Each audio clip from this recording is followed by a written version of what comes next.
परमेश्वर का आत्मा हमें एक एक विषय के बारे में जो हमारे आत्मिक जीवन से बहुत ताल्लुक़ रखता है। एक मन के विषय में हमने फिलिपियों पहला अध्याय में देखा कि एक मन होना कितना ज़रूरी है, एक साथ मिलकर चलना क्यों ज़रूरी है। और फिर दूसरी बात हम वहाँ पर देखते हैं कि समर्पित मन कितना अधिक मुझे किस हद तक मुझे झुकना है, समर्पण, उसके बारे में हम लोग परमेश्वर के वचन में हम पढ़ते हैं। फिर तीसरा जो हम लोग परमेश्वर के वचन से बीते समय में हम लोग सीख रहे थे वो था आत्मिक मन,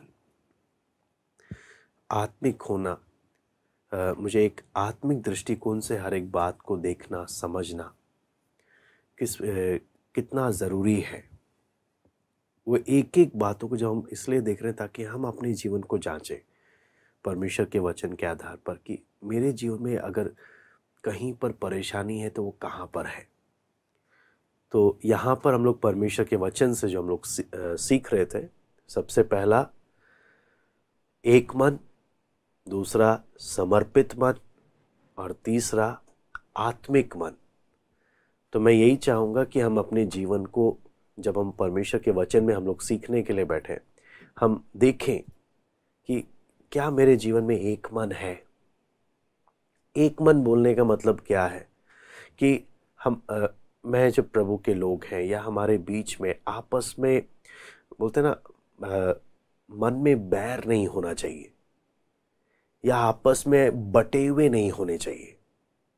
एक मन की भावना मेरे अंदर किसी के भी प्रति, ना तो गुस्सा ना ही कड़वाहट रहनी चाहिए।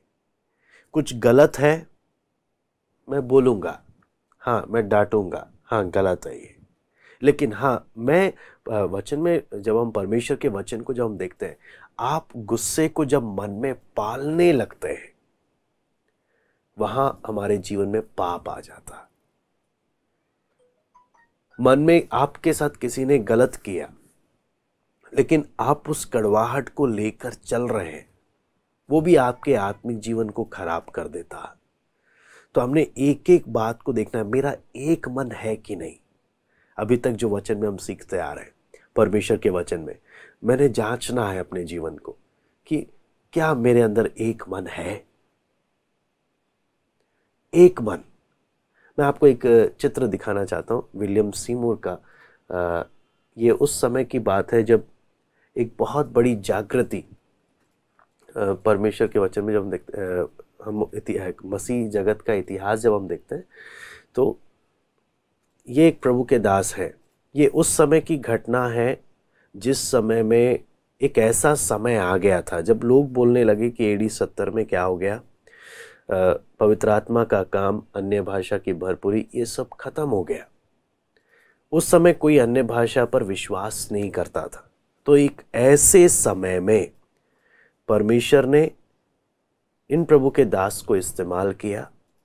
ये 2.5 साल तक, 1 साल नहीं, 1 महीना नहीं, 1 दिन नहीं, 2.5 साल तक 7 घंटे प्रार्थना करने लगे प्रतिदिन। हर रोज 2.5 साल तक 7 घंटे, पहले 5 घंटे करने लगे तो अंदर प्रेरणा मिली। तो इन्होंने प्रभु से बोला, प्रभु मैं क्या करूं, 5 घंटे तो मैं प्रार्थना कर ही रहा हूं। पवित्र आत्मा ने बोला और बढ़ाओ इस टाइम को। 7 घंटे प्रार्थना करने लगे 2.5 साल तक। और इनको आप बोलते हैं ना, father of the Azusa Street Pentecostal movement, वो जो आत्मिक जागृति का इनको शुरुआत इनके द्वारा परमेश्वर ने इनको इस्तेमाल किया। 2.5 साल प्रार्थना करने के बाद एक ऐसा पवित्र आत्मा का जागृति आया, ऐसा पवित्र आत्मा का जागृति आया जो इतनी तेजी से हर जगह फैलता हुआ गया, हर जगह फैलता हुआ गया। मैं इसलिए इनके बारे में भी इन्होंने क्या कहा, मैं एक बात कहता हूं कि जहां कहीं परमेश्वर के लोग एक मन और एक चित्त होकर परमेश्वर के वचन के सामने होंगे, परमेश्वर का आत्मा का भरपूरी या पवित्र आत्मा का बपतिस्मा उनके ऊपर उतरेगा, जैसे कुरनेलियुस के समय में उतरा। मैं बता रहा हूं, ये वो है, ये कौन बोल रहे हैं?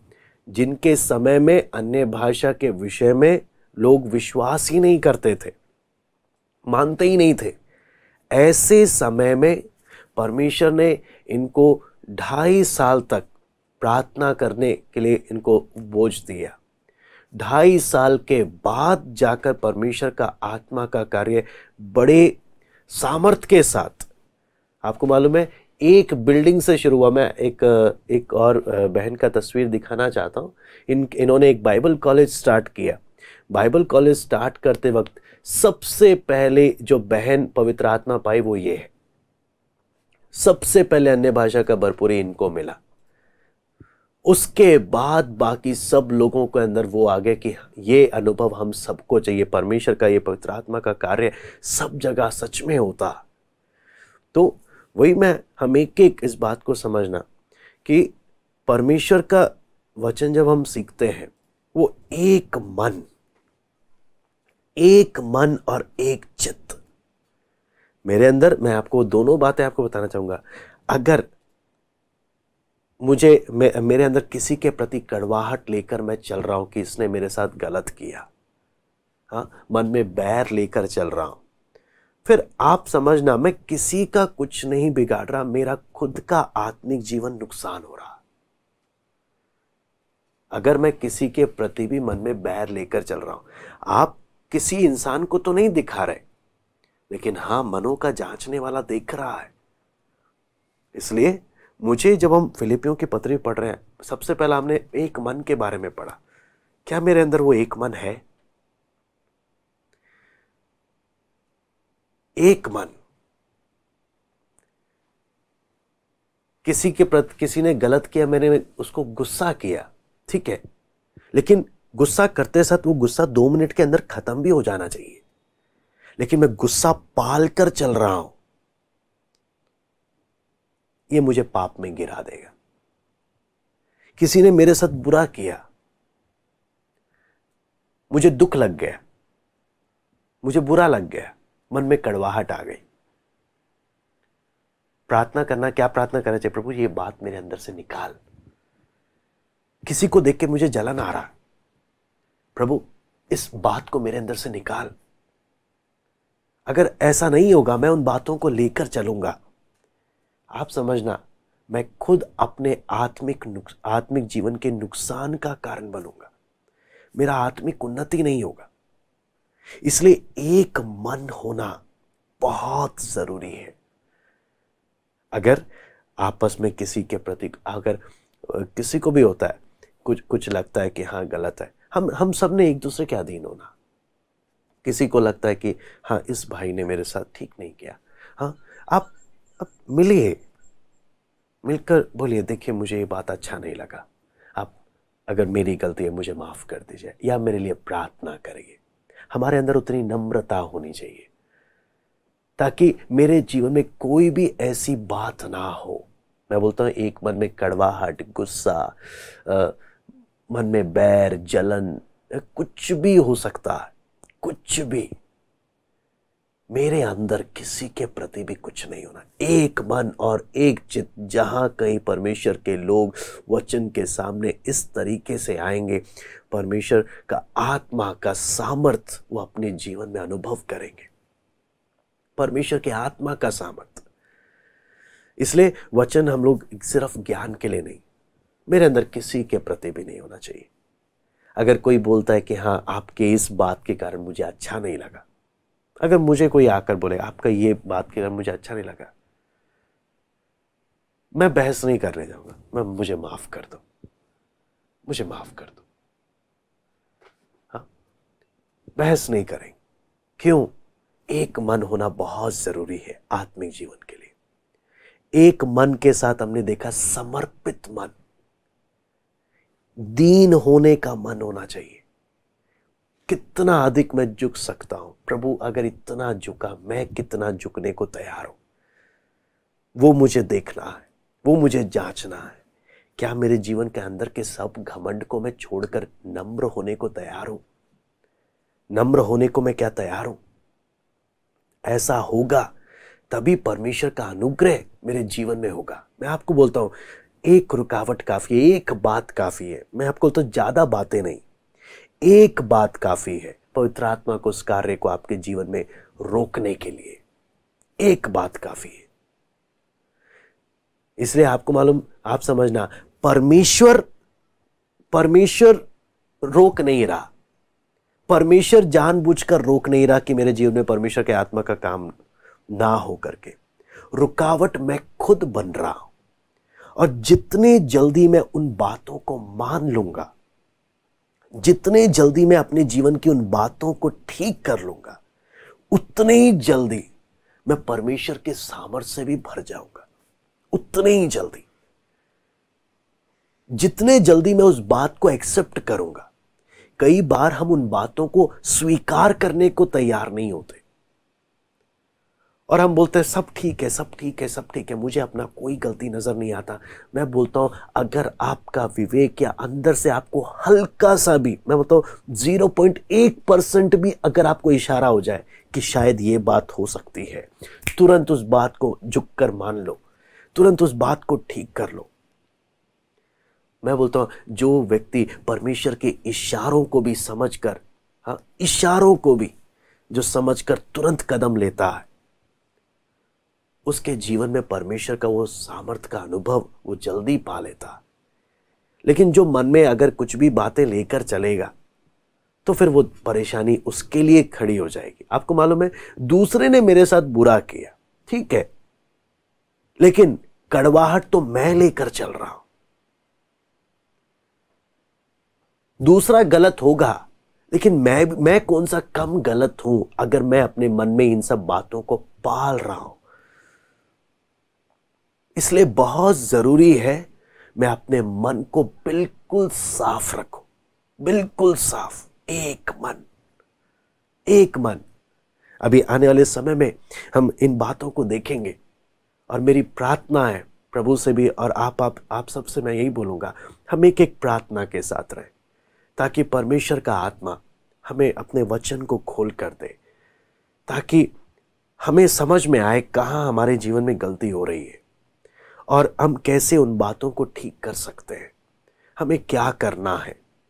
क्योंकि पवित्र आत्मा ही खोल सकता है, और जब पवित्र आत्मा प्रकट करे तुरंत मानने के लिए तैयार है और तुरंत उस बात को ठीक करे, ताकि मेरे जीवन में, मैं अपने जीवन में एक बात को भी परमेश्वर के आत्मा का काम मेरे जीवन में होने से मैं रोकूंगा नहीं।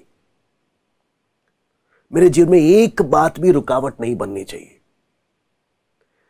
मैं आपको बोलता हूं, मैं भी वचन जब सीख रहा हूं, मेरा भी एक समर्पण है। प्रभु, जब एजेकिएल के बारे में जब पढ़ते वक्त मुझे वहां पर प्रभु ने सीखने का मौका दिया। एक याजक के परिवार से था यहेजकेल, याजक के परिवार से। याजक के परिवार होने का आपको मालूम है, इजरायलियों के समय में बहुत इज्जतदार, सबसे बोलते ना रेस्पेक्टेड पोजीशन होता है एक याजक का। लेकिन इजरायलियों उस समय में एक नबी का जो पोजीशन होता है वो रेस्पेक्टेड नहीं होता। सबसे बदनामी का या सबसे नफरत का पोजीशन है वो। क्यों? लोग पसंद नहीं करते, एक नबी को पसंद नहीं करते। क्यों? ये लोगों को पसंद आने वाली बातें नहीं करता। लेकिन एक सबसे बड़ी बात वहां पर हम जब देखते हैं, नबी परमेश्वर का मुख बन जाता, परमेश्वर की आवाज बन जाता, परमेश्वर के लिए वो माध्यम बन जाता है जिसके मुंह के द्वारा परमेश्वर बोले। बेशक लोगों का एक रेस्पेक्ट नहीं मिलेगा, कुछ नहीं, लोगों का कुछ नहीं मिलेगा, लेकिन जो परमेश्वर चाहता है वही बोलेगा। मैं बोलता, मेरा भी एक समय, प्रभु मेरी बातें किसी को अच्छी नहीं लगे, मुझे फर्क नहीं पड़ता, लेकिन वही इस मुंह से निकले जो तू चाहता है। मुझे लोगों का रिस्पेक्ट नहीं चाहिए, लेकिन बस वही है, हमें हमारे लिए सबसे इंपॉर्टेंट फैक्टर क्या है, सबसे ज्यादा मायने हमारे लिए रखता क्या है, वो बहुत जरूरी है। हम जब परमेश्वर के वचन में सीखने के लिए जब आए हैं कि मेरे लिए सबसे इंपॉर्टेंट क्या है। क्या लोग हैं, या मेरा अपने प्रति का प्यार है, या मेरे लिए सबसे जरूरी प्रभु है। अगर मेरे लिए सबसे जरूरी प्रभु है तो जो भी बातें जीवन में रुकावट बनेंगी, उन सब बातों को क्या कर लेना, उन सब बातों को दूर करना। मुझे किसी के भी पैर पकड़ने पड़ जाए, मैं सबके आगे झुकने को तैयार रहूंगा, सबके आगे। मुझे किसी को देख के जलन हो रही है, मैं प्रार्थना करूंगा, प्रभु इस जलन को दूर कर। ये जलन मेरे अंदर मेरे आत्मिक जीवन को बर्बाद करने के लिए अड़चन बन रही है। प्रभु इस व्यक्ति के प्रति मेरे अंदर कड़वाहट है, इस कड़वाहट को मेरे अंदर से दूर करने में मेरी मदद कर। प्रभु मेरे अंदर तेरा प्रेम भर दे। यीशु बोलता है अपने शत्रुओं से भी क्या करो, प्रेम करो, और अपने सताने वालों के लिए प्रार्थना करो। प्रभु वो प्रेम मेरे अंदर तू भर दे। ये जलन, कड़वाहट, मतभेद, ये कोई भी बात को मैं अपने जीवन में आकर मेरे खुद के आत्मिक जीवन को मैं बर्बाद करने नहीं दूंगा, बल्कि अपने शरीर को, अपने प्राण, अपनी आत्मा, अपना बुद्धि, अपना इच्छाओं को, सब कुछ को तेरी वेदी में मैं रखता हूं। तुझे जो भाए, तुझे जैसा अच्छा लगे प्रभु, तू वैसा अपना काम मेरे जीवन में कर। सब कुछ फुल फ्रीडम मैं तुझे देता हूं, फुल फ्रीडम।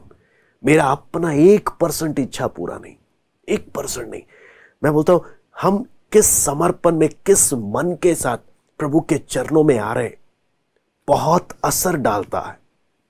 यहां पर जैसे हमने वीडियो में बीते अभी शुरुआती समय अभी हमने देखा कि हर एक के जीवन में एक दौड़ है। हम आज परमेश्वर के वचन से हम उसी बात को देखने के लिए जा रहे हैं कि जब मसीह जीवन एक दौड़ के समान है, और इस दौड़ में एक ही बात सबसे ज्यादा मायने रखता है। दौड़ते तो सब हैं और दौड़ने के लिए नियम भी हैं, लेकिन सबसे महत्वपूर्ण बात क्या है, दौड़ में जीतता कौन है। हम एक एक के जीवन में सीमित समय है, हमने दौड़ को जीतना है, और दौड़ को जीतने के लिए जो कुछ करना पड़े पूरी जान लगा देनी है। दौड़ में जीतने के लिए आपको मालूम है, बहुत से लोग जब बायोग्राफीज पढ़ते हैं, या बोले तो बड़े लोगों के जो बड़े फेमस प्रसिद्ध लोग हैं, जब उनके जीवनियों के बारे में किताब पढ़ते हैं, क्यों पढ़ते हैं आपको मालूम है, वो सीक्रेट पता लगाने की कोशिश करते हैं कि ऐसा क्या बात है इनके जीवन में जिसने इनको महान बना दिया। ऐसा क्या सीक्रेट है। आपको मालूम है, एक बार एक प्रभु के दास बता रहे थे, अमेरिका के एक प्रभु के दास थे, उन्होंने कहा कि मैं जब अपने स्कूल के समय में था, तब अमेरिका के प्रेसिडेंट उस समय में वॉशिंगटन थे, तो वो जब प्रेसिडेंट थे, उनके समय के उनका जो पर्सनल डॉक्टर था, वो हमारे स्कूल में आए और वो बताने लगे कि लंबी उम्र का और अच्छे स्वास्थ्य के पीछे का रहस्य क्या है। तो सारे स्टूडेंट बड़े एक्साइटमेंट के साथ, ऐसा क्या चीज है, क्योंकि ये डॉक्टर प्रेसिडेंट का डॉक्टर था, हाँ, अमेरिका के प्रेसिडेंट का पर्सनल डॉक्टर, तो बहुत कुछ इसको मालूम होगा। ऐसा क्या रहस्य है, क्योंकि काफी उम्र वाले हैं वो, उनका भी उम्र भी काफी लंबा समय तक वो रहे, तो ऐसा क्या सीक्रेट है, हमें भी मालूम चल जाए। जब वो क्लाइमेक्स पे आकर बोलते हैं दिन में 8 गिलास पानी पिया करो, तो बोलते वो तो हम पानी पीते हैं। ऐसा क्या था। आपको मालूम है, कुछ चीजें हैं जो नॉर्मल है, कोई स्पेशल नहीं है, कोई स्पेशल जड़ी बूटी नहीं है। कुछ चीजें हैं जो हमें मालूम है, लेकिन कई बार हम वो करते नहीं है। यहां पर जब हम परमेश्वर के वचन में जब हम देखते हैं फिलिपियों 3 अध्याय में, तो आप देखेंगे पौलुस अपना स्पिरिचुअल बायोग्राफी लिख रहा है। अपना आत्मिक जीवन का बायोग्राफी लिख रहा है, अपने बारे में बता रहा है। तो फिलिपियो 3:1-11 में जो हमने बीते समय में पढ़ा, वो अपने पीछे के जीवन को बता रहा कि एक अकाउंटेंट बनकर एक हिसाब लगाते हुए पीछे के जीवन का हिसाब लगा रहा था। पीछे के जीवन का हिसाब लगाते हुए क्या बोलता है, जब मैं मसीह की पहचान की उत्तमता को देखता हूं, मुझे ये सब फीका लगता है। जब मैं उस बात को जब देखता हूं, और आपको मालूम है हमने देखा बीते समय में पौलुस जो यहां पर एक जो बात बोलता है कि फिलिपियो 3:10 में लिखा है, मैं उसको और उसके मृत्युंजय की सामर्थ को और उसके साथ दुखों में सहभागी होने के मर्म को जानूं और उसकी मृत्यु की समानता को प्राप्त करूं। मैं दोबारा से पढ़ता हूं, मैं उसको और उसके मृत्युंजय की सामर्थ को और उसके साथ दुखों में सहभागी होने के मर्म को जानूं और उसकी मृत्यु की समानता को प्राप्त करूं। यहां पर जब हम देखते हैं ना, यहां पर एक एक स्टेप दिया हुआ है। सीधा नहीं बोल रहा, एकदम से आकर नहीं बोल रहा है कि उसकी मृत्यु की समानता को मैं क्या करूं, प्राप्त करूं, कि मैं मसीह के साथ क्रूस पर चढ़ गया। हाँ, सीधा ही एकदम से इस लास्ट वाले पॉइंट पर कदम छलांग नहीं मार रहा कि मैं क्या हो गया, मैं अपने लिए मर गया। कोई भी व्यक्ति एकदम से इस स्तर पर नहीं आ पाता। वचन में हम पढ़ते हैं, जो कोई मसीह यीशु के, उन्होंने अपनी लालसाओं और अभिलाषाओं को क्रूस पर चढ़ा दिया। हाँ, वचन में पढ़ना तो अच्छा लगता है, लेकिन कैसे होगा? आपको मालूम है, वचन में पौलुस स्टेप दे रहा है। एक एक स्टेप को जब फॉलो करोगे तब आप उस स्तर में आ जाओगे। सबसे पहला स्टेप यहां पर जब दिखते हैं, वो क्या लिखा है, मैं उसको जानूं। और हमने कल देखा, उसको जानने का अर्थ क्या है, उसके इतना करीब आना, एक दोस्त की तरह, उसके बिना बोले भी उसकी बातों को समझ जाना, उसके दिल की बातों को समझ जाना। आपको मालूम है, वो बात सबसे पहला इंपॉर्टेंट है, मैं उसको जानूं। हाँ, एकदम से बोल दे तू अपने पाप को अपने लिए मर जा, कैसे? नहीं हो रहा मेरे से। सबसे पहला करना क्या है, मैं उसको जानने के लिए मेहनत करूं, मैं उसको व्यक्तिगत पर्सनल, मैं उसके साथ एक अच्छा संबंध बनाऊं। यह सबसे फर्स्ट कैटेगरी। वो जब मैं पार करूंगा, तब दूसरा क्या है, उस अपने जीवन को खोल दिया कि उसके मृत्युंजय सामर्थ को, पुनरुत्थान की सामर्थ को अपने जीवन में अनुभव करूं। वो जब मैंने कर दिया, तीसरा फिर आता है, फिर क्या बोलता है, उसके साथ दुखों में सहभागी होने लगा। अब दुख उठाने लग रहा हूं। जैसे जैसे मैं उसको जान रहा हूं, उसकी सामर्थ को अपने जीवन में अनुभव हो रहा हूं, अब मैं उसके लिए दुख उठाने के लिए भी तैयार हो रहा हूं। और आखिरी में आता है, उसकी मृत्यु की समानता को भी प्राप्त करने को मैं तैयार हूं। एक स्टेप है ये। एक स्टेप को फॉलो करोगे आप, उसमें सक्सेस होगा। फिर दूसरा स्टेप है, मैं छलांग मारूंगा, नहीं होगा।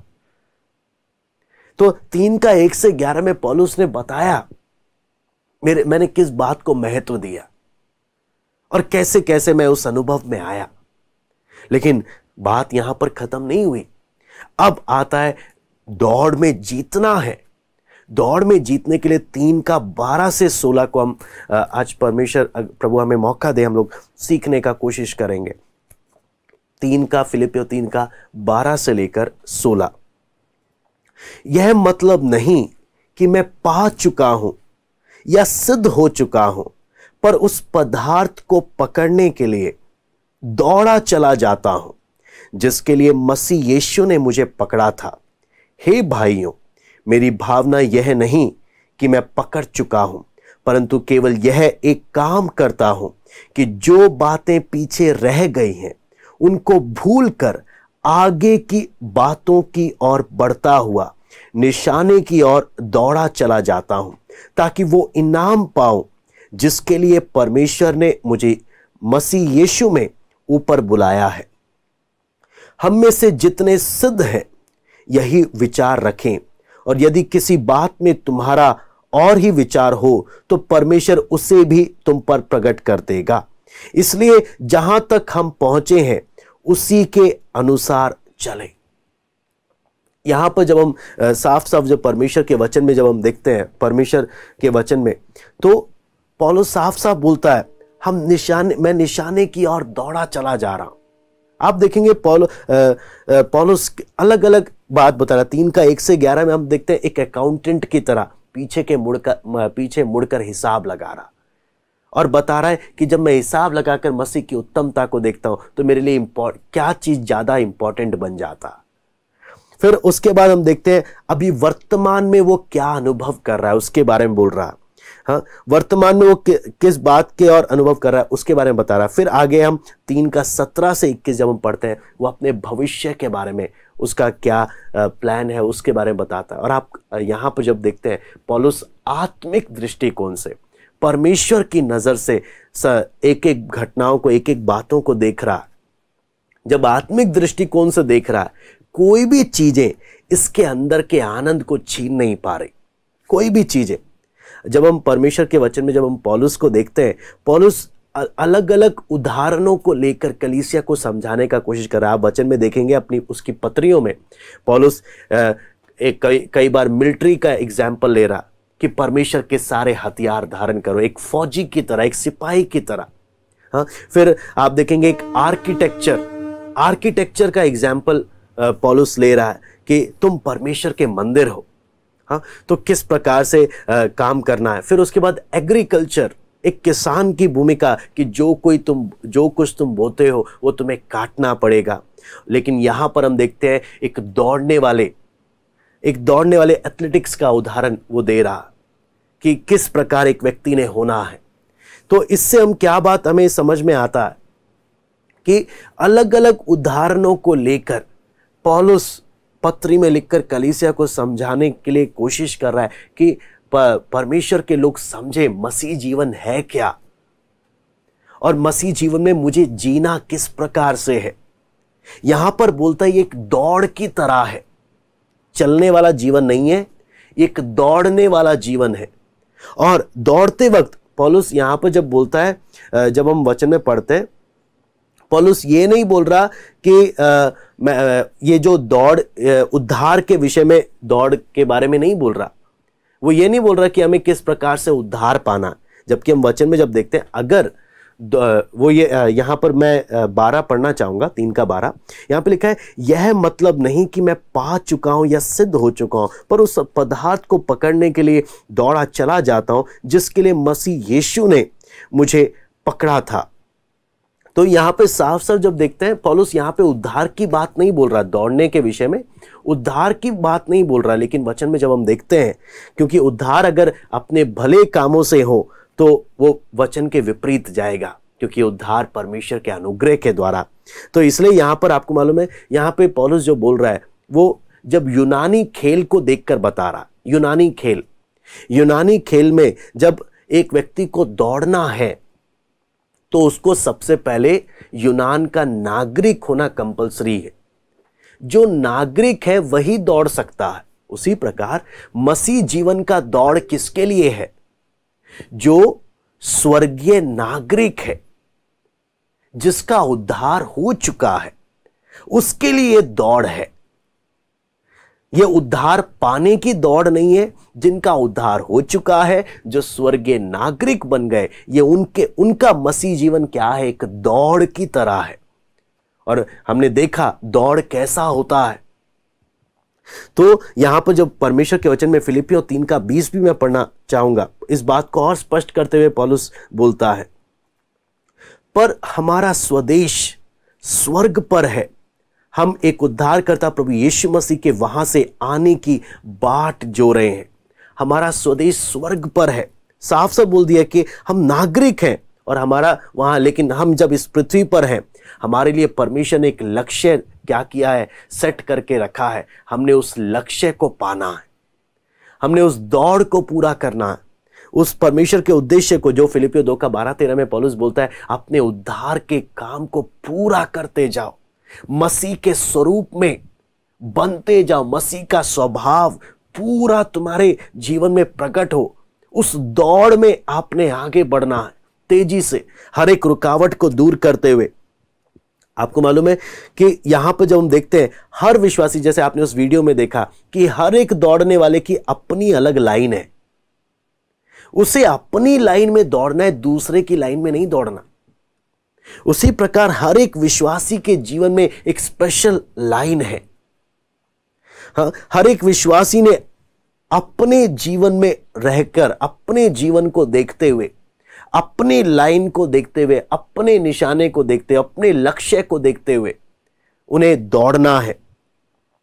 और परमेश्वर ने जिस प्रकार से दौड़ को ठहराया उस प्रकार से दौड़ना है, अपनी मर्जी से नहीं। आप मान लीजिए दौड़ना इस तरफ है, मैं उल्टा दौड़ूंगा तो कभी नहीं सोचना मुझे कुछ मिलेगा। परमेश्वर ने बोला इस तरफ दौड़ना है तो मुझे इसी तरफ दौड़ना है, चाहे मुझे अच्छा लगे चाहे मुझे ना लगे। और दौड़ने वाला अपने संगी साथियों को देखता हुआ नहीं रहता, उसका पूरा जान रहता है कि मैंने फर्स्ट आना है, पूरा जान रहता। वो दूसरे को नहीं देखकर दौड़ता, वो अपने निशाने की ओर देखता है और अपने निशाने को और देखते हुए पूरा जितना जान होता, जितना ताकत लगा सकता, जो कर सकता है वो पूरा सब उसमें लगा देता, ताकि उसको बाद में इस बात का एहसास ना हो कि मैं थोड़ा सा और कर लेता तो अच्छा रहता। नहीं, ये जो मौका है इसमें मैंने पूरी जान छिड़क देनी है। मसीह जीवन एक दौड़ है। आप प्रभु के साथ चलने के लिए कितनी जान लगा रहे हो, एक सवाल है। हम एक प्रभु के साथ आत्मिक जीवन में बढ़ने के लिए कितना मेहनत कर रहे हैं। ये एक दौड़ है, ये सोते उठते हुए आराम से चलने का जीवन नहीं है। दौड़े इसलिए कि जीतने के लिए दौड़ना है और पूरा जान लगाना है। लेकिन बहुत बार जो गलतियां होती हैं हम परमेश्वर के वचन में देखेंगे। अगर आपको मालूम है आप दौड़ में हार गए तो आपको प्रतिफल नहीं मिलेगा, लेकिन हां, आप फिर भी स्वर्ग के नागरिक हो, नागरिक तो रहोगे, लेकिन प्रतिफल नहीं मिलेगा। और जब प्रतिफल नहीं मिलेगा आप शर्मिंदगी के लिए वहां पर खड़े रहोगे। मैं चाहता तो मैं कर सकता था, अगर मैं जान लगा देता तो मैं कर सकता था। मैं आपको बोलता हूं, आप अगर प्रभु के कलीसिया के इतिहास को पढ़ेंगे, मैं आपको यही बात बोलूंगा, जितना हम लोग वचन सीख रहे हैं ना, उसका 1% भी कितने कलीसिया के इतिहास में लोगों ने 1% भी नहीं सीखा, लेकिन प्रभु के लिए अपनी जान को न्यौछावर कर दिया, अपनी जान को न्यौछावर कर दिया। आप और मैं जितना प्रभु हमें सीखने को दे रहा, तो हमसे अपेक्षाएं बढ़ जाती हैं कि जब वो ज्यादा कुछ ना जानकर भी दौड़ में अपनी जान तक देने के लिए निकल गए। हम जो इतना वचन सीख रहे हैं, हमने अपने मसीह जीवन में इस दौड़ में कितना जान लगाना, कितना दम लगा देना, जितना ताकत है सब लगाने के लिए हम परमेश्वर हमें एक बुलाहट दे रहा कि पूरा जान लगा दो। यहां पर अगर आपको मालूम है इस दौड़ में कुछ शर्तें हैं, कुछ कंडीशंस हैं, कुछ बातें हैं। शर्तें बोलने की जगह में कुछ बातें हैं जिनका अगर हम ध्यान रखें, जिनका हम पालन करें, तो हम पक्का जीत सकते हैं। हम पक्का जीत सकते हैं अगर हम उन बातों पर ध्यान दें तो। जो उनमें सबसे पहला बात 3 का 12 और 13 में पढ़ना चाहूंगा। फिलिपियों 3 का 12 और 13 यहां पे लिखा है, यह मतलब नहीं कि मैं पा चुका हूं या सिद्ध हो चुका हूं, पर उस पदार्थ को पकड़ने के लिए दौड़ा चला जाता हूं जिसके लिए मसीह यीशु ने मुझे पकड़ा था। हे भाइयों, मेरी ये भावना यह नहीं कि मैं पकड़ चुका हूं, परंतु केवल यह एक काम करता हूं कि जो बातें पीछे रह गई मैं उनको भूलकर आगे की बातों की ओर बढ़ता हुआ। यहां पर हम जब देखते हैं पौलुस क्या बोलता है, यह मतलब नहीं कि मैं पा चुका हूं। और 13 में भी लिखा है, हे भाइयों, मेरी ये भावना नहीं कि मैं पकड़ चुका हूं। इसका मतलब क्या है? पौलुस संतुष्ट नहीं है, एक डिससैटिस्फैक्शन है, एक असंतुष्टि है, जो हम बीते समय में हम लोग देख रहे थे कि एक असंतुष्टि मसीह जीवन में होना कितना जरूरी है। आत्मिक बात के लिए, आत्मिक जीवन में मुझे असंतुष्टि होना बहुत जरूरी है। यीशु से मैं संतुष्ट हूं, मुझे यीशु के अलावा कुछ नहीं चाहिए, लेकिन मैं अपने मसीह जीवन से संतुष्ट नहीं हूं। यीशु से मैं पूरा संतुष्ट हूं, लेकिन मसीह जीवन से मैं असंतुष्ट हूं। यह अनुभव बहुत जरूरी है अगर मैंने इस दौड़ में दौड़ना है तो, अगर मैंने इस दौड़ में जीतना है तो।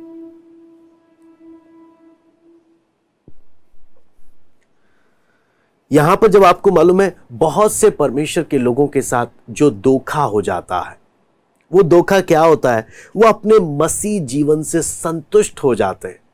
मैं प्रार्थना कर रहा हूं, ठीक है, मैं डेली प्रार्थना करता हूं, अच्छा है, ठीक है, काफी है ना। डेली मैं 1 घंटा प्रार्थना कर रहा हूं, आधा घंटा 15 मिनट प्रार्थना कर रहा हूं, बाइबल पढ़ रहा हूं, काफी है इतना, बस अब गाड़ी ठीक है।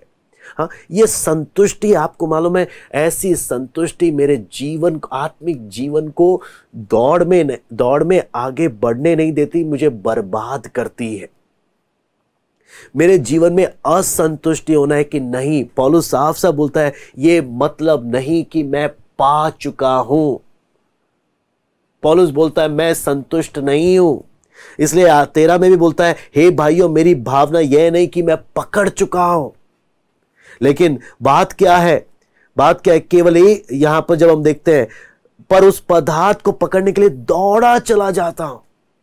मैं दौड़ रहा हूं, मुझे मालूम है मैं अभी तक पहुंचा नहीं हूं, मुझे मालूम है मैंने अभी तक पकड़ा नहीं है, मुझे इस बात का एहसास है, इसलिए मैं मसीह जीवन में संतुष्ट नहीं हूं। अगर मान लो कोई दौड़ रहा है तो मैं पीछे पीछे लेकर मैं उसके पीछे भागता लो, ठीक है, बढ़िया है ना, ऐसे ही। हाँ, बोलता है वो दौड़ने वाला क्या बोलेगा? ना, मैं संतुष्ट, ऐसे कैसे दौड़ने से संतुष्ट थोड़ा ना, मुझे उधर पहुंचना है, सबसे पहले पहुंचना है, तब जाके संतुष्टि आएगी, तब जाके खुशी आएगी। उसी प्रकार मसीह जीवन में दौड़ क्या है?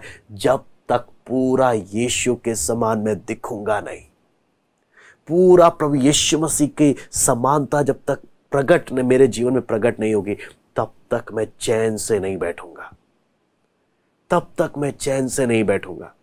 मुझे जो करना पड़ जाए मैं सब करूंगा, मैं पूरी जान लगा दूंगा। आपको मालूम है, जब हम दौड़ में, हम मसीह जीवन की दौड़ को हमने कितना गंभीरता से लेना है। बहुत से लोग, पौलुस, मैं उस आयत को जो शाम को भी हमने कल पढ़ा था, मैं चाहता हूं उस आयत को हम दोबारा पढ़ें। 2 कुरिन्ती उसका 10वां अध्याय, उसका 12वां वचन। 2 कुरिन्ती 10वां अध्याय उसका 12वां वचन। क्योंकि हमें यह साहस नहीं कि हम अपने आप को उनमें से ऐसे कुछ के साथ गिने या उनसे अपने को मिलाएं जो अपनी प्रशंसा आप करते हैं और अपने आप को आपस में नाप तौल कर एक दूसरे से मिलान करके मूर्ख ठहरते हैं। मैं दोबारा से पढ़ना चाहता हूं। क्योंकि हमें यह साहस नहीं कि हम अपने आप को उनमें से ऐसे कुछ के साथ गिने या उनसे अपने को मिलाएं जो अपनी प्रशंसा आप करते हैं और अपने आप को आपस में नाप तोलकर एक दूसरे से मिलान करके मूर्ख ठहरते हैं। यहां पर जब हम परमेश्वर के वचन को जब हम देखते हैं, पौलुस क्या बोलता है? मुझ में यह साहस नहीं, मुझ में यह साहस नहीं, हम में यह साहस नहीं कि एक दूसरे से अपने आप को क्या करें, कंपेयर करें, तुलना करें। आपको मालूम है, जब हम तुलना करने लगते हैं, पौलुस क्या बोलता है? कुछ लोग जब तुलना करने लगते हैं तो अपनी प्रशंसा करने लग जाते हैं, अपनी प्रशंसा करने लग जाते हैं। पौलुस क्या बोलता है? यह साहस नहीं है। पता है आपको मालूम है मसीह जीवन दौड़, कब मेरा दौड़ ढीला हो जाता है? जब मैं अपने से कम लोग, मेरे से जो कम आत्मिक जीवन में है, मैं उनसे तुलना कर कर मैं सोचता हूं इनसे तो बेहतर ही हूं, बस काफी है, इतना काफी है, तब मेरी दौड़ रुक जाती है। या जब मैं अपने बराबर वालों से चेक करता हूं, तब मेरी दौड़ रुक जाती है। मैं उनकी कमी देखकर हंसता हूं और अपनी प्रशंसा के गुण गाने लगता हूं, मैं उनसे 10 गुना बेहतर हूं। हालेलुया। मैं अपनी प्रशंसा करने लग जाता हूं। पौलुस बोलता है जो लोगों से अपनी तुलना कर कर, अपनी तुलना करते हैं, अपनी प्रशंसा करते हैं, पौलुस बोलता है हम में यह साहस नहीं है। क्यों? मसीह जीवन दौड़ है। अगर तुलना करनी है तो मसीह के साथ तुलना करो अपनी। क्या मसीह का स्वभाव पूरा आ गया मुझ में? क्या पूरा यीशु मसीह के कद तक मैं पहुंच गया? यदि नहीं, किसी और के साथ तुलना करके मूर्ख ना बनो। अपनी उस दौड़ को क्या करो, पूरा करने के लिए जान लगाओ। अगर मान लो एक व्यक्ति सबसे लास्ट में दौड़ रहा है, मैं दौड़ते दौड़ते उसको मैंने पीछे कर दिया और मैं खुशी मनाने लग गया, मैं ताली बजाने लग गया, मैं वहां पे कूद कर उछलने लग गया, मैं देखो मैंने उसको पीछे कर दिया। वहां पे जो लोग बोलेंगे मूर्ख, तूने एक को पीछे किया, अपने आगे देख 10 कितने आगे दौड़ रहे हैं। जब तू निशाने में सबसे आगे जाकर पहुंचेगा, अपने लक्ष्य में सबसे पहले पहुंचेगा ना, तब सब खड़े होकर ताली बजाएंगे, तू पहुंच गया। तब स्वर्गीय पिता तुझे क्या बोलेगा? शाबाश, तू जीत गया। तू एक को पीछे कर कर तू उसी टाइम खड़े होकर उछलने लग जाता, अपनी तारीफ करने लग जाता। तू कितना बड़ा मूर्ख है। तेरे आगे कितने हैं? क्या तू लक्ष्य पहुंच गया? तू यहीं पर अपनी वाहवाही चाहता है, यहीं पर ही तू अपना प्रतिफल चाहता है। स्वर्ग में तुझे फिर कुछ नहीं मिलेगा। दौड़, ऐसे दौड़ कि तू जीते। दौड़ने के लिए बहुत तेरे निकलते हैं, लेकिन जीतता एक ही है। तो हम एक एक मसीह जीवन में देखें, सबसे बड़ा आपको मालूम है, जब हम तुलना करने लग जाते हैं, मसीह जीवन में असंतुष्टि खत्म हो जाती है, हम संतुष्ट हो जाते हैं। इससे तो अच्छा मैं हूं तो मैं ठीक हूं, इससे अच्छा मैं हूं तो मेरा गाड़ी ठीक है। बस ऐसा कभी भी यह संतुष्टि नहीं आना चाहिए। यह संतुष्टि आपके मसीह जीवन को बर्बाद कर देगा। मुझे असंतुष्ट रहना है, मुझे प्रभु में संतुष्ट रहना है, मैं यीशु से संतुष्ट हूं, लेकिन अपने मसीह जीवन से संतुष्ट मैं नहीं हूं। इसलिए पौलुस, जब हम परमेश्वर के वचन में फिलिपियों की पत्री 3:12 जब पढ़ते हैं, यह मतलब नहीं कि मैं पा चुका हूं या सिद्ध हो चुका हूं। बोलता है मेरा ये मानना नहीं है कि मैं सिद्ध हो गया। आगे बोलता है, पर उस पदार्थ को पकड़ने के लिए दौड़ा चला जाता हूं जिसके लिए मसीह यीशु ने मुझे पकड़ा था। मैं दौड़ रहा हूं, मैं चल नहीं रहा, मैं घूम नहीं रहा, मैं दौड़ रहा हूं।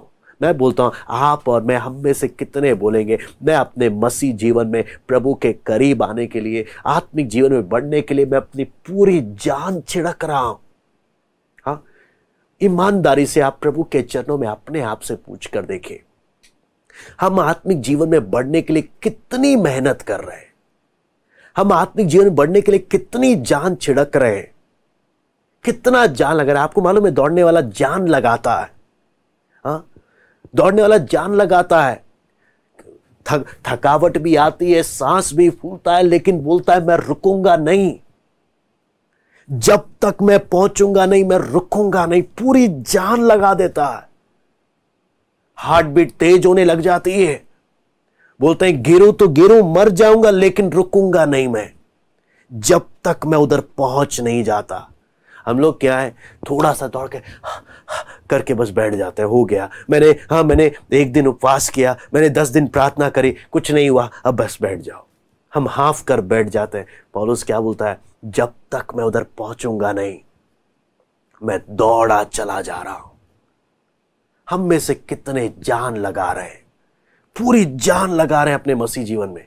मुझे उस निशाने की ओर मुझे पहुंचना है, वो हम एक एक ईमानदारी से किसी को बताने के लिए नहीं, अपने आप से प्रभु के सामने पूछ कर देखे, मैं कितना मेहनत कर रहा हूं अपने मसीह जीवन के लिए, कितना मेहनत कर रहा हूं। यहां पर जब इसके साथ साथ 3:15 में भी हम परमेश्वर के वचन में पढ़ते हैं, पौलुस बोलता है, हम में से जितने सिद्ध हैं यही विचार रखें, और यदि किसी बात में तुम्हारा और ही विचार हो, परमेश्वर उसे भी तुम पर प्रकट करे। यहां पर सिद्ध बोलने का अर्थ क्या है? सिद्ध बोलने का अर्थ क्या है? यहां पे जब लिखा है सिद्ध, हम में से जितने सिद्ध हैं, सिद्ध बोलने का मतलब क्या है? हम में से जितने आत्मिक रूप में परिपक्व हैं, मैच्योर हैं, जो परिपक्व हैं, उनके विषय में क्या बोलता है? वो भी यही विचार करें। यानी आपको मालूम है, आपका आत्मिक जीवन, आप परिपक्व हो रहे हो, कैसे मालूम चलता है? आपको यह एहसास होने लगता है, यह एहसास होने लगता है कि मैं परफेक्ट नहीं हूं, मैं यीशु के समान नहीं बना। परिपक्वता का सबसे पहला पहचान है। जो परिपक्व नहीं है ना, वो एक टाइम में स्वर्ग, तीसरे स्वर्ग पहुंच जाता है, दूसरे दिन वो सबसे नीचे खाई में मिला होता है। हाँ, एक टाइम में उसके अंदर इतना ऊपर हवा में चला जाता है कि उसको लगता है मेरे जैसा आदमी कोई नहीं है, और इतना आत्मिक हो जाता है कि अपने पास्टर में भी कमी ढूंढने लग जाता है। पास्टर, आपने ये गलत किया है, आपकी ये कमी, आपकी वो कमी, वो हर किसी की कमी ढूंढता हुआ चलता फिरता है। क्यों? ये परिपक्व ना होने का इतना इसको लगता है कि मैं इतने तीसरे स्वर्ग पहुंच गया कि अब मेरे से बड़ा आत्मिक कोई है नहीं, और वहीं दूसरे दिन वो इतने नीचे गड्ढे में गिरा होता है कि बोलता है कोई है क्या, मेरा हाथ पकड़ो, मुझे क्या करो, बाहर निकालो। ये वो व्यक्ति है जो परिपक्व नहीं है। जो परिपक्व मैच्योरिटी में जो आ जाता है, वो क्या, उस व्यक्ति का पहचान क्या है? मैं यह नहीं कि मैं पा चुका हूं, उसको सदैव इस बात का एहसास रहता है, और वो उस नम्रता के साथ वो अपनी उस दौड़ में जान छिड़कता है, अपनी उस दौड़ में जान छिड़कता है। आपको मालूम है, परमेश्वर के वचन में परमेश्वर का आत्मा लोगों को चेतावनी देता है, जब लोग अपनी तुलना लोगों से कर कर अपने आप को ज्यादा ही अच्छा समझने लगते हैं। उसके लिए आपको मालूम है, प्रकाशित वाक्य में हम लोग प्रभु के दास भी सिखा रहे हैं, फिर भी मैं उस घटना को, मैं कुछ बातों को मैं उसमें से लेना चाहूंगा। उसके लिए प्रकाशित वाक्य 3:1 हम पढ़ेंगे। प्रकाशित वाक्य 3:1।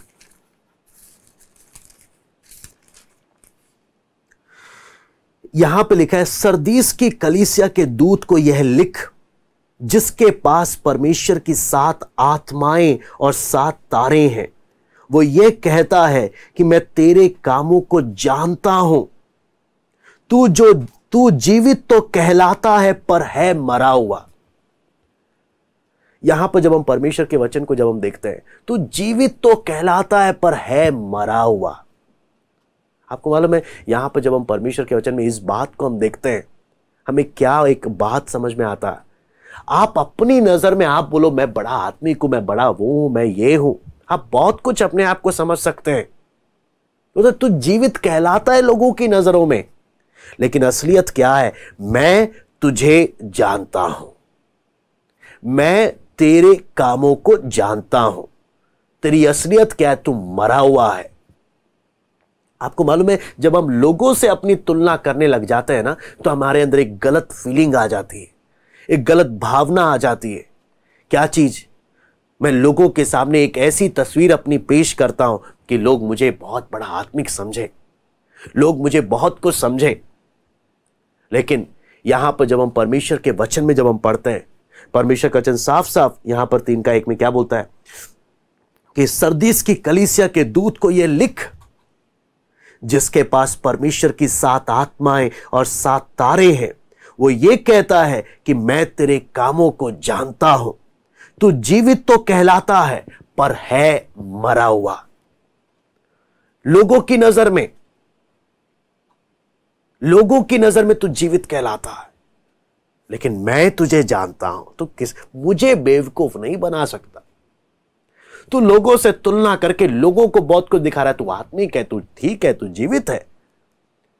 परमेश्वर बोलता है मैं जानता हूं तुझे, तेरे काम को मैं तुझे जानता हूं, तू है मरा हुआ। कब तक लोगों को बेवकूफ बनाते हुए रहेगा? कब तक लोगों को धोखा में रखेगा? क्या तू अपनी असलियत को स्वीकार करेगा? क्या तू मन फिराएगा? आगे ना सिर्फ इतना ही, आप अगर देखेंगे प्रकाशित वाक्य 3:17 भी मैं पढ़ना चाहूंगा। दूसरी लौदीकिया की कलीसिया कोई परमेश्वर का आत्मा जो बोलता, तू कहता है कि मैं धनी और धनवान हो गया हूं और मुझे किसी वस्तु की घटी नहीं, और यह नहीं जानता कि तू अभागा और तुच्छ और कंगाल और अंधा और नंगा है। तू बोलता लोगों को है मुझे किसी बात की घटी नहीं, तू बड़ा धनवान है, धनी है, बहुत कुछ है, हाँ, दुनिया को दिखाने के लिए तू बहुत कुछ है, बहुत कुछ है। परमेश्वर क्या बोलता है? मैं तेरी असलियत जानता हूं, मैं तेरी असलियत जानता हूं। और असलियत तेरी क्या है? हाँ, तू अभागा है, तू तुच्छ है। हाँ, लोगों के सामने तू अपने आप को धनवान बोलकर तू क्या लोगों के सामने पेश कर रहा है? हाँ, तू लोगों के सामने क्या, तू बहुत बड़ा आदरणीय है। हाँ, लोगों की नजर में तू बहुत बड़ा आदरणीय है, लेकिन मेरी नजर में तू तुच्छ है, मेरी नजर में तू तुच्छ है। आप समझ रहे हैं इस बात की गंभीरता को? आज आप और मैं किसकी नजर में क्या बनना चाहते हैं? हम किसकी नजर में क्या बनना चाहते हैं? किधर मेहनत लगा रहे हैं? परमेश्वर बोलता है तू लोगों की नजर में बड़ा धनवान, बड़ा आदरणीय, बहुत कुछ है, लेकिन मेरी नजर में तू तुच्छ है। मैं तुझे जानता हूं। और ना सिर्फ इतना, तू कंगाल है मेरी नजर में। तू लोगों की नजर में धनवान होगा, मेरी नजर में तू कंगाल है। और तू अंधा है। तू अंधा बोलने का मतलब तुझे अपनी कमी दिखती नहीं है, तुझे अपनी गलती दिखती नहीं। आपको मालूम है मसीह जीवन में सबसे बड़ा दुर्भाग्य कब होता है? जब मुझे अपनी गलती दिखती नहीं है। मैं आपको बोलता हूं, मसीह जीवन का सबसे दुर्भाग्य स्थिति वो होता है जब मुझे मेरे पाप और मेरी कमियां दिखती नहीं है। हम में से कितने बोलेंगे, प्रभु मैं आत्मिक रूप से अंधा हूं, मुझे अपनी गलतियां दिखती नहीं है, मुझे लगता है मुझ में कोई गलती नहीं है, मुझे दूसरों की गलतियां दिखती हैं, मैं दूसरों के तिनके ढूंढता हूं। क्या मैं बोलूंगा, प्रभु मेरे इस आत्मिक अंधेपन को तो ठीक कर, ताकि मैं अपनी गलतियों को देखने लगूं, अपनी कमियों को देखने लगूं और अपनी उस बातों को मैं ठीक करूं। परमेश्वर बोलता है लौदीकिया की कलीसिया को, परमेश्वर बोलता है मैं जानता हूं तुझे, तू लोगों के सामने बोलता होगा मेरी आत्मिक आंखें खुली हुई हैं, तो दूसरों को बोलता होगा वो आत्मिक जीवन में अंधा है। परमेश्वर बोलता है मैं तुझे जानता हूं, तू अंधा है, तुझे अपनी गलती नहीं दिख रही है, तू अंधा है। आपको मालूम है कितना बड़ा डेंजरस, कितना बड़ा ये बात है। ना सिर्फ इतना, वचन क्या, परमेश्वर का वचन क्या बोलता है? तू नंगा है। नंगा बोलने का मतलब तेरी असलियत मुझे मालूम है। तो दुनिया के सामने अपने क्या बोलते हैं धार्मिकता के वस्त्र पहनकर घूम रहा है। तेरे से बड़ा फरीसी, तेरे से बड़ा धार्मिक, तेरे से बड़ा पवित्र और कोई नहीं है, लेकिन तू मेरी नजर में नंगा है। मैं तुझे ज्यों का त्यों देख रहा हूं, तू चीज क्या है। मैं तेरी रियलिटी जानता हूं, मैं तेरी असलियत जानता हूं। क्या आप और मैं ईमानदार होंगे? हाँ, लोगों के सामने तेरी सोच क्या है? लोगों के सामने तू अपने आप को किस प्रकार से प्रस्तुत कर रहा है? मैं उसे नहीं, मैं तुझे आर पार देखता हूं, मैं तेरी असलियत जानता हूं। इसलिए आपको मालूम है बहुत बड़ा एक चेतावनी है परमेश्वर का। आप अगर देखेंगे सरदीस की कलीसिया क्या बोलती थी, आप वचन में जब देखते हैं हम जीवित हैं, आत्मिक रूप से अगर कोई जीवित है हम है, तो मैं जानता हूं तू मरा हुआ है। लौदीकिया की कलीसिया क्या बोलती है? हम आत्मिक, हम धनवान हैं, हम आदरणीय हैं, हमारी आंखें खुली हुई हैं, हम ये हैं, हम वो हैं, हम उनसे अच्छे हैं। परमेश्वर बोलता है तू अभागा, तू तुच्छ, तू नंगा। हाँ, तेरे जैसा आत्मिक रूप से अंधा कोई नहीं है। आपको मालूम है आत्मिक जीवन की सबसे बड़ी आशीष कब होती है? जब मेरी आत्मिक आंखें खुली हैं और मुझे मेरी गलतियां दिखती हैं।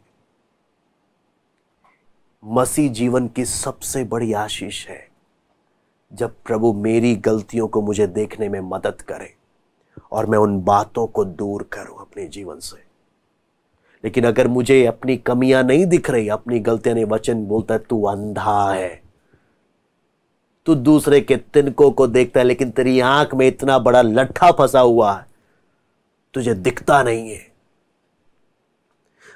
इसलिए वचन में जब हम पढ़ते हैं, ना सिर्फ इतना, लेकिन जब आप प्रकाशित वाक्य 2:9 जब आप पढ़ते हैं तो यहां पे आप स्मिर्ना की कलीसिया को जब आप देखते हैं, यहां पे लिखा है, मैं तेरे क्लेश और दरिद्रता को जानता हूं, परंतु तू धनी है, और जो लोग अपने आप को यहूदी कहते हैं और है नहीं पर शैतान की सभा है, उनकी निंदा को भी जानता हूं। आपको मालूम है, जो वास्तव में जो आत्मिक है, जो वचन में हम यहां पर पढ़ते हैं, वास्तव में जो आत्मिक है, उस व्यक्ति का पहचान क्या है? ये अपने आप को धनवान नहीं बोल रहा। ये क्या बोल रहा है? मैं दरिद्र हूं। परमेश्वर बोलता है ना, तू दरिद्र नहीं है, तू धनी है। तू है असली में धनी। आप सोचकर देखना, परमेश्वर बोलता है तू है असली में धनी, क्योंकि तेरे अंदर वो भावना है, डिससैटिस्फैक्शन है,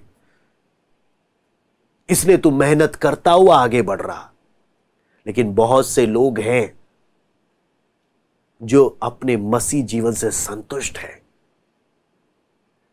ये अपने आप को दरिद्र मानते हैं और लोगों की निंदाओं को सुनते हैं। परमेश्वर बोलता है तू चिंता ना कर, तू अपने आप को दरिद्र कहता है, लेकिन मैं बोलता हूं तू धनी है। परमेश्वर बोलता है मैं बोलता हूं तू धनी है। और क्या बोलता है? जो तेरी निंदा करने के लिए अपनी आवाजें उठाते हैं, मैं उनकी निंदा को भी तेरे विरुद्ध में सुनता हूं। आपको मालूम है ये बात, जब हम वचन मनन करते हैं, जब वचन हम मनन करते हैं, हमें कितनी बातें प्रकट आती है। हम अपने बारे में सेल्फ एस्टिमेशन हमारी क्या है? हम अपने बारे में क्या सोचते हैं? हम अपने बारे में क्या मानते हैं? अगर मैं बोलता हूं मेरा मसीह जीवन ठीक नहीं है, क्या मैं दौड़ रहा हूं? अगर मैं मानता हूं मैं अपने मसीह जीवन में संतुष्ट नहीं हूं, तो क्या मैं अपनी दौड़ में जान लगा रहा हूं कि मैं अपने उस निशाने की ओर पहुंचूं? या मैं मसीह जीवन ठीक नहीं है, ठीक नहीं है, ठीक नहीं है, बस बैठा हुआ हूं मैं पे आप दौड़ने की जगह पे खड़े और अगर बस बैठे, मसीह जीवन ठीक नहीं है, ठीक नहीं है, और बैठ गया मैं, बोले तू मूर्ख है। तुझे दौड़ने की जगह में खड़ा किया है कि तू दौड़े। अगर मसीह जीवन में तुझे लगता है कमी है, तो जान लगा, सिद्धता की और दौड़। प्रार्थना में जीवन के लिए कितना जान लगा रहे हैं, कितना हम घुटनों में बैठते हैं। प्रार्थना करना है, लेकिन बैठते कितने घंटे हैं? प्रभु के साथ अकेले कितने घंटे समय बिताते हैं? जान कितनी लगा रहे हैं? अगर जान नहीं लगा रहे तो बोलने से कोई फायदा नहीं है, कोई फायदा नहीं है।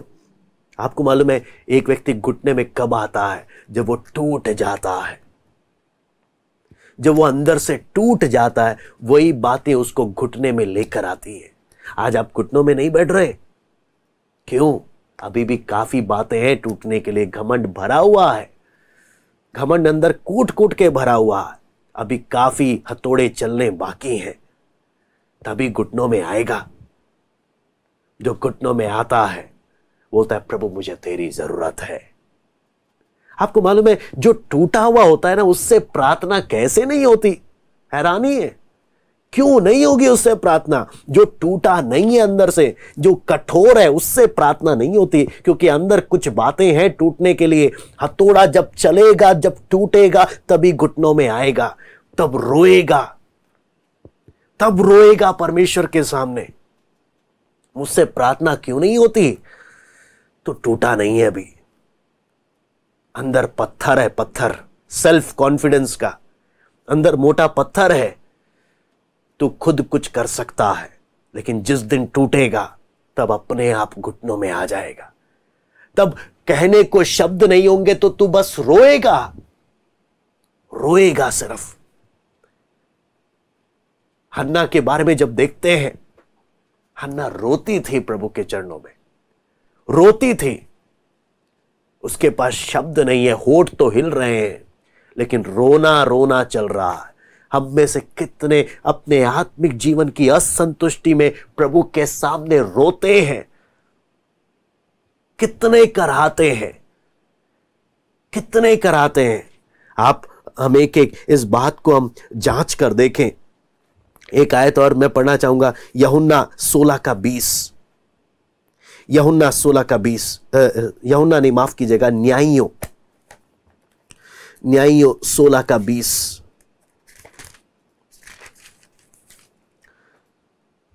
यहां पे लिखा है, तब उसने कहा, हे शिमशोन, पलिश्ती तेरी घात में है। तब वो चौंक कर सोचने लगा, मैं पहले के समान बाहर जाकर झटकूंगा। वो तो ना जानता था कि यहोवा उसके पास से चला गया है। वो ये नहीं जानता था कि यहोवा उसके पास से चला गया है। जो सेल्फ कॉन्फिडेंस में रहते हैं, मेरा आत्मिक जीवन ठीक है, ठीक है, ठीक है, अपनी सेल्फ एस्टिमेशन, अपने बारे में बोलते हैं, मैं ठीक हूं, मैं ठीक हूं, मैं ठीक हूं, उसको पता भी नहीं चलता कब परमेश्वर उससे दूर हो गया, उसको पता भी नहीं चलता। और कब शैतान उसको जकड़ लेता है, कब शैतान उसके आत्मिक जीवन को बर्बाद करने लगता है, उसको पता भी नहीं चलता। आपको मालूम है कितनी डरावनी बात बन जाती है। इसलिए बहुत बहुत जरूरी है जब हम अपने जीवन को जांचते हैं। एक आयत पढ़कर भजन संहिता 42 का 1 और 2 पढ़कर हम समाप्त करते हैं। भजन संहिता 42 का 1 और 2। जैसे हिरनी नदी के जल के लिए हाँफती हैं, वैसे ही हे परमेश्वर मैं तेरे लिए हाँफता हूं। जीवते ईश्वर, हाँ परमेश्वर का मैं प्यासा हूं। मैं कब जाकर परमेश्वर को अपना मुंह दिखाऊंगा। यहां पर देखते हैं, मैं हाँफता हूं कि कब जाकर मैं परमेश्वर को अपना मुंह दिखाऊंगा। क्या मेरे अंदर वो प्यास है? मैं कब घुटनों में बैठकर जी भरकर प्रार्थना करूंगा, जी भरकर प्रार्थना करूंगा। आपको मालूम है यीशु मसीह के प्रार्थना में जीवन को जब देखते हैं, आप मरकुस पहले अध्याय में जब आप पढ़ेंगे, वहां पे यीशु मसीह जब प्रार्थना के लिए जब गया, वचन जब हम पढ़ते हैं, चेले लोग प्रभु यीशु के पास आए, भीड़ इकट्ठा हो गई, भीड़ इकट्ठा हो गई, भीड़ इकट्ठा होकर प्रभु यीशु के भीड़ जब इकट्ठा हो गई, चेले लोग आए, यीशु को बोले, यीशु लोग आए हुए हैं, बहुत सारी भीड़ इकट्ठा हुई है, आप यहां पर हो, चलो भीड़ के पास। यीशु ने बोला, उनको रहने दो, मैं जा रहा हूं कहीं और, चलो कहीं और। आप सोचना, ये भीड़ डिसाइड नहीं करेगी मेरा आत्मिक जीवन का, मेरा स्केड्यूल कैसा होना चाहिए। लोग डिसाइड नहीं करेंगे मेरा स्केड्यूल किस प्रकार से होना चाहिए। आप सोचो, भीड़ इकट्ठा हो गई यीशु से मिलने के लिए, लेकिन यीशु वहां से चला गया। क्या भीड़ को बुरा नहीं लगेगा? हाँ, क्या भीड़ उसके बारे में उल्टा सीधा नहीं बोलेगी, हम तेरे से मिलने के लिए आया, तू वहां से निकल गया? कहने का मतलब, मैं दूसरों को अपना स्केड्यूल सेट करने नहीं दूंगा। लोगों को अच्छा लगे बुरा लगे, दूसरे मेरा स्केड्यूल, मेरी प्रायोरिटीज, मेरी प्राथमिकताएं सेट नहीं करेंगे। मेरा प्रभु के साथ का संबंध, मेरा प्रार्थना में जीवन, उससे इंपॉर्टेंट कोई और नहीं है। मेरा परमेश्वर के साथ का वचन अध्ययन, मैं प्रार्थना और वचन अध्ययन के लिए दूसरे डिसाइड नहीं करेंगे, मैं ना करने दूंगा, चाहे लोगों को अच्छा लगे चाहे बुरा लगे। यीशु वहां से चला गया। आज क्या आप और मैं लोगों को डिसाइड करने देते हैं कि मेरी प्रायोरिटीज क्या होनी चाहिए, मेरी प्राथमिकता क्या होनी चाहिए? प्रार्थना बाद में कर लेना, वचन बाद में, पहले ये काम करते हैं। या दूसरे मेरे प्रायोरिटीज को नहीं, मैंने प्रभु के साथ जो समय सेट किया है ना, वो समय पहले प्रभु है, पहले प्रभु है। आइए हम प्रार्थना करते हैं। Hallelujah, hallelujah. मसीह जीवन एक दौड़ है। क्या मैं अपने मसीह जीवन में असंतुष्ट हूं या संतुष्ट हूं? कौन डिसाइड कर रहा? अपने बारे में मैं क्या सोचता हूं? लोगों के सामने मैं क्या दिखाने की कोशिश करता हूं? क्या मेरी आत्मिक आंखें खुली हैं कि मैं प्रतिदिन अपनी कमियों को झांक सकूं? हालेलुया। या मैं अपने आप को धनवान कहता हूं, अपने आप को जीवता कहता हूं, अपने आप को आदरणीय समझता हूं? परमेश्वर बोलता है मैं तुझे जानता हूं, मैं तुझे जानता हूं। अगर तुझे तेरी कमियां नहीं दिख रही, तुझे गलतियां नहीं दिख रही, तू आत्मिक रूप से अंधा है। भाई हम दूसरी कलीसिया को देखते हैं, हे प्रभु मैं कंगाल हूं। परमेश्वर बोलता है ना, तू धनवान है असली में। जो अपने मसीह जीवन में असंतुष्ट होते हैं वही सिद्धता की ओर, वही अपने निशाने की ओर दौड़ने में जान लगा देते हैं। लेकिन जो अपनी तुलना लोगों से कर कर वाहवाही करने लगते हैं, अपनी प्रशंसा करने लग जाते हैं, वो मसीह जीवन में वहीं रुक जाते हैं, वो आगे नहीं बढ़ पाते। शिमशोन को पता ही नहीं चला कब परमेश्वर ने उसे छोड़ दिया।